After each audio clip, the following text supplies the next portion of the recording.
Ukraine വെടിനിർത്തൽ ധാരണയുമായി ബന്ധപ്പെട്ട് US പ്രതിനിധികൾ റഷ്യ യുക്രൈൻ പ്രതിനിധികളുമായി ഇന്ന് ചർച്ച നടത്തും. സൗദി അറേബ്യയിലായിരിക്കും ചർച്ചകൾ നടക്കുക. റഷ്യൻ പ്രസിഡന്റ് പുടിൻ സമാധാനം ആഗ്രഹിക്കുന്നതായി ട്രംപിന്റെ പ്രതിനിധി സ്റ്റീവ് വിറ്റ്കോഫ് അറിയിച്ചിരുന്നു. ആക്രമണം നിർത്താൻ റഷ്യയ്ക്ക് നിർദ്ദേശം നൽകണമെന്ന് യുക്രൈൻ പ്രസിഡന്റ് സെലൻസ്കിയും ആവശ്യപ്പെട്ടു.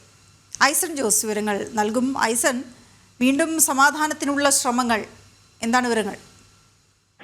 തീർച്ചയായും വീണ, സമാധാനത്തിനുള്ള ശ്രമങ്ങൾ വീണ്ടും തുടരുകയാണ് അമേരിക്കയുടെ നേതൃത്വത്തിൽ എന്നാണ് മനസ്സിലാക്കാൻ സാധിക്കുന്നത്. പുടിനും അതുപോലെ തന്നെ റഷ്യയുടെ പ്രതിനിധികളും അതുപോലെ തന്നെ യുക്രൈന്റെ പ്രതിനിധികളുമായി വീണ്ടും ഇന്ന് സൗദി അറേബ്യയിൽ ചർച്ചകൾ നടക്കുന്നുണ്ട് എന്നാണ് അറിയാൻ സാധിക്കുന്നത്. നേരത്തെ നമ്മൾ സൂചിപ്പിച്ചതുപോലെ 30 ദിവസത്തെ വെടിനിർത്തൽ, അതായത് താൽക്കാലിക വെടിനിർത്തലാണ് ആദ്യം ഒരു ധാരണയായി മുന്നോട്ട് വെക്കുന്നത്. ഈ മുന്നോട്ട് വെച്ച ധാരണയെ യുക്രൈൻ അംഗീകരിക്കുകയും അതുപോലെ തന്നെ യൂറോപ്യൻ രാജ്യങ്ങൾ അത്തരത്തിൽ വെടിനിർത്തൽ ധാരണയിലേക്ക് നീങ്ങുകയാണെങ്കിൽ 26ഓളം യൂറോപ്യൻ രാജ്യങ്ങൾ യുക്രൈനെ വീണ്ടും സുരക്ഷിതത്വം ഉറപ്പാക്കണമെങ്കിൽ അതിന് തയ്യാറാണ് എന്ന നിലപാടും അറിയിച്ചിരുന്നു. എന്നാൽ ഈ നിലപാടിനെ അതിരൂക്ഷമായാണ് അമേരിക്കയുടെ പ്രതിനിധി സ്റ്റീവ് വിറ്റ്കോഫ് ഇപ്പോൾ വിമർശിച്ചിരിക്കുന്നത്.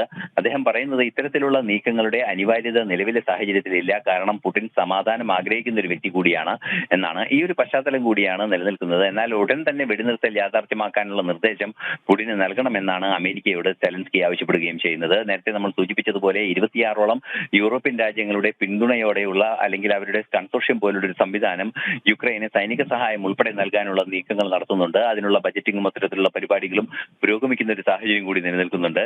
ഈ ഒരു പശ്ചാത്തലത്തിൽ കൂടിയാണ് സെലൻസ്കിയുടെ ആവശ്യം, അല്ലെങ്കിൽ ഇത്തരത്തിലുള്ള വെടിനിർത്തൽ ധാരണ പുടിൻ കാര്യമായി ഏറ്റെടുക്കില്ല എന്ന പ്രചരണം തെറ്റാണ് എന്നൊരു നിലപാട് അമേരിക്കയുടെ ഭാഗത്ത് നിന്ന്, അമേരിക്കയിൽ ട്രംപിന്റെ പ്രതിനിധിയുടെ ഭാഗത്ത് നിന്ന് ഇപ്പോൾ ഉണ്ടായിരിക്കുന്നത്. ഇപ്പോൾ തുടർന്നും, അതായത് ഇന്ന് വീണ്ടും ഈ സൗദി അറേബ്യയിൽ ഇത്തരത്തിൽ ചർച്ചകൾ, അതായത് രണ്ട് പ്രതിനിധികളുമായി അമേരിക്കയുടെ പ്രതിനിധി സംഘം സെലൻസ്കിയുടെ പ്രതിനിധിയുമായും അതുപോലെ തന്നെ പുടിന്റെ പ്രതിനിധികളുമായി ചർച്ചകൾ നടത്തും. തുടർന്ന് ഈ വെടിനിർത്തൽ ധാരണയിലേക്ക് നീങ്ങാമെന്ന നിലപാടാണ് ഉള്ളത്.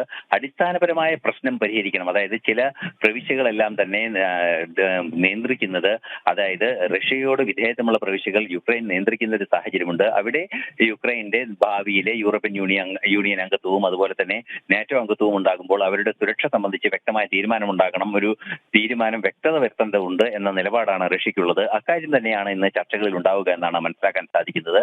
ഒരുപക്ഷെ ഈ പ്രശ്നത്തിന് അടിസ്ഥാനപരമായ കാരണമായ ഈ വിഷയങ്ങളിൽ ഒരു തീരുമാനമോ അല്ലെങ്കിൽ എന്തെങ്കിലും ഒരു നിഗമനത്തിലേക്ക് എത്താനുള്ള സാധ്യതയും നിലനിൽക്കുന്നുണ്ട്. അങ്ങനെയെങ്കിൽ 3 വർഷത്തിലേറെയായി തുടരുന്ന യുക്രൈൻ റഷ്യ യുദ്ധം അവസാനിക്കാനുള്ള സാധ്യത വളരെ കൃത്യമായി തുറന്നു കിട്ടും എന്ന് തന്നെയാണ് മനസ്സിലാക്കാൻ സാധിക്കുന്നത്.